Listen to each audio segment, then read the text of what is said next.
உச்சநீதிமன்ற அறிவுறுத்தலின்படி காவிரி நீர் விவகாரம் தொடர்பாக மத்திய அரசின் முன்னிலையில் தமிழகம் மற்றும் கர்நாடக மாநிலங்களின் உயர்நிலைக் கூட்டம் டெல்லியில் இன்று நடைபெறுகிறது.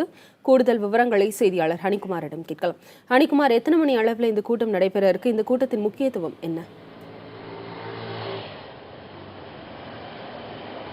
திவ்யா, அதாவது உச்சநீதிமன்றத்தினுடைய இந்த அறிவுறுத்தலின்படி தமிழகம் மற்றும் கர்நாடகா இரு மாநில அமைச்சர்கள் மற்றும் அதிகாரிகள் கலந்து கொள்ளக்கூடிய இந்த காவிரி தொடர்பான கூட்டமானது டெல்லியில் இருக்கக்கூடிய ஸ்ரம் சக்தி பவனில் இன்று காலை 11:30 மணிக்கு சரியாக தொடங்க இருக்கிறது.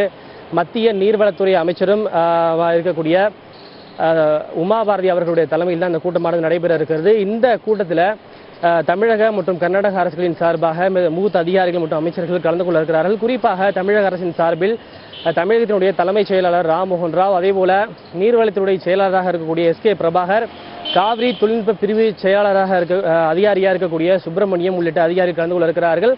அதே போல தமிழக பொதுப்பணித்துறை அமைச்சராக இருக்கக்கூடிய திரு எடப்பாடி பழனிசாமி ஆகியோரும் இந்த கூட்டத்திலே கலந்து கொள்ள இருக்கிறார்கள். இவை மட்டுமின்றி கர்நாடக அரசின் சார்பாக கர்நாடக முதல்வர் சித்தராமையா, அதே போல கர்நாடக நீர்ப்பாசனத்துறை அமைச்சர் திரு எம்பி பாட்டீல், கர்நாடக தலைமைச் செயலாளர் அரவிந்த் ஜாதவ் மற்றும் கர்நாடகத்தினுடைய சட்டத்துறை அமைச்சர் திரு ஜெயச்சந்திரா உள்ளிட்டோரும் இந்த கூட்டத்திலே கலந்து கொள்ள இருக்கிறார்கள். குறிப்பாக இந்த கூட்டத்தில் உச்சநீதிமன்றத்தினுடைய இந்த அறிவுறுத்தல்படி இன்றைக்கு இந்த காவிரி தொடர்பாக பல்வேறு விஷயங்கள் விவாதிக்கப்பட இருக்கிறது. குறிப்பாக கர்நாடகா எவ்வளவு தண்ணீரை கொடுக்க இயலும், அவர்கள் நிலைமை எவ்வாறு இருக்கிறது, தமிழகம் எவ்வளவு நீர் தேவைப்படுகிறது, அவர்கள் கோருகின்ற அந்த கோரிக்கையிலே ஏதேனும் மாற்றங்களை செய்து கொள்ள முடியுமா என்பது தொடர்பாக ஒரு சுமூகமான ஒரு முடிவை எட்டுவதற்காக தான் இந்த கூட்டமானது உச்சநீதிமன்றத்தினுடைய அறிவுறுத்தலின்படி நடைபெறுகிறது. குறிப்பாக காவிரியிலிருந்து கர்நாடகா தமிழகத்திற்கு செப்டம்பர் 21ஆம் தேதியிலிருந்து செப்டம்பர் 27ஆம் தேதி வரைக்கும் 6000 கனஅடி நீரை திறந்துவிட வேண்டும் என்று உத்தரவிட்டிருந்தது. இருந்தாலும் கர்நாடகா அந்த உத்தரவை மதிக்காமல் அந்த உச்சநீதிமன்ற தீர்ப்புக்கு எதிராக சட்டமன்ற பேரவையில் தீர்மானம் நிறைவேற்றியிருந்தது. எனவே அந்த சட்டமன்ற பேரவை தீர்மானத்தின்படி தமிழகத்திற்கு தண்ணீர் திறக்க இயலாது என்கிற ஒரு விஷயத்தையும் நீதிமன்றத்திலே கர்நாடகா தெரிவித்திருந்தது. எனவே அப்போதுதான் நீதிபதிகள் மத்திய அரசின் சார்பில் ஆஜரான அட்டர்னி ஜெனரல் முகுல் ரோஹத்திடம் இது தொடர்பாக மத்திய அரசினுடைய நிலைப்பாடு என்ன என்பதை தெரிவிக்கும்படி கேட்டார்கள். அதற்கு பதிலளித்த முகுல் ரோஹத்கி, இரு மாநில அரசுகளும் சம்மதித்தால் மத்திய அரசு இது தொடர்பான ஒரு கூட்டத்தை கூட்டுவதற்கு தயாராக இருப்பதாக அவர் தெரிவித்திருந்தார். எனவே அவர் தெரிவித்த அந்த ஆலோசனையின் அடிப்படையில் தற்போது இந்த இரு மாநில அமைச்சர்கள் மற்றும் அதிகாரிகள் கலந்து கொள்ளக்கூடிய இந்த கூட்டத்திற்கு தற்போது இன்று நடைபெற இருக்கிறது. இன்று காலை 11:30 மணிக்கு அந்த கூட்டமானது நடைபெற இருக்கிறது. திவ்யா. ஹனிகுமார், மத்திய அரசோட முன்னிலையில தமிழகம் மற்றும் கர்நாடக மாநில உயர்நிலை கூட்டம் நடைபெற இருந்த போதிலும் காவிரி வழக்கு உச்சநீதிமன்றத்துல நாளைக்கு விசாரணைக்கு வர இருக்கிற நிலைய நீர் திறப்பது குறித்த முடிவுல கர்நாடக அரசோட நிலைப்பாடு என்னவா இருக்கு?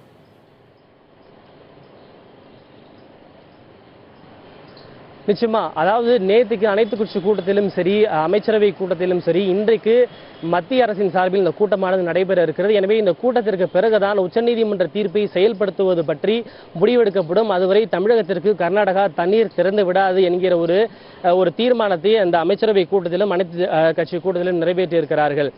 குறிப்பாக இந்த கூட்டம் கூட்டப்படுவதற்கு தமிழகத்தின் சார்பில் உச்சநீதிமன்றத்தில் ஆட்சேபம் தெரிவிக்கப்பட்டது. ஏனென்றால் உச்சநீதிமன்றம் தான் மிக உயரிய அதிகாரம் கொண்ட ஒரு அமைப்பு.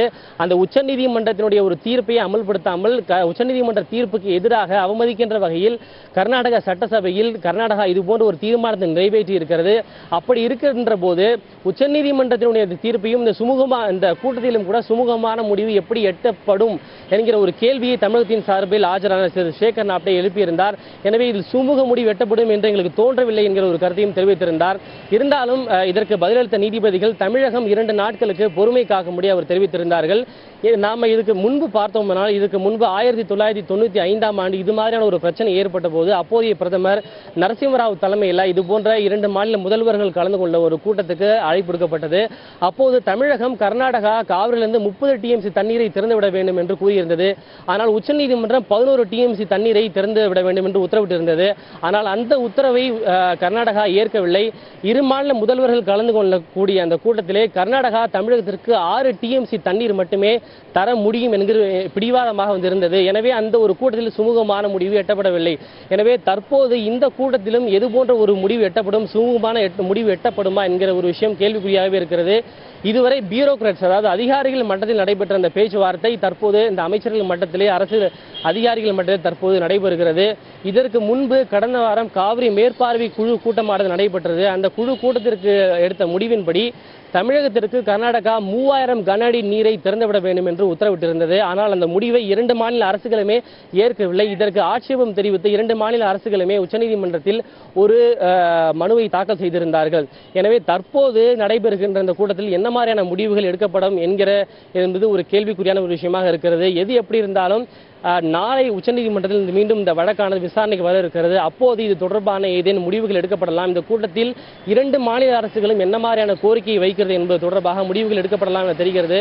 குறிப்பாக கர்நாடகா சொல்கின்ற விஷயம், நாங்கள் தீர்மானம் நிறைவேற்றி இருக்கிறோம், கர்நாடகத்தினுடைய அனைத்து அணைகளில் இருக்கக்கூடிய நீரையும் கர்நாடக காவிரி படுகையில் இருக்கக்கூடிய மக்களுடைய குடிநீர் தேவையை கருத்தில் கொண்டு பாசனத்திற்காக தண்ணீர் திறந்துவிடக் கூடாது என்கிற ஒரு தீர்மானத்தை நாங்கள் நிறைவேற்றி இருக்கிறோம். எனவே அதன்படி தண்ணீர் தர இயலாது என்கிற விஷயத்தில் கர்நாடகா பிடிவாதமாக இருக்கிறார்கள். அதே போல தமிழகத்திற்கு தற்போது வடகிழக்கு பருவமழையானது துவங்க இருக்கிறது. எனவே தமிழகத்திற்கு தன்னுடைய தண்ணீர் தேவையை வடகிழக்கு பருவமழை மூலியமாக நிறைவேற்றிக் கொள்ளலாம். மேலும் தமிழகத்திற்கு நாங்கள்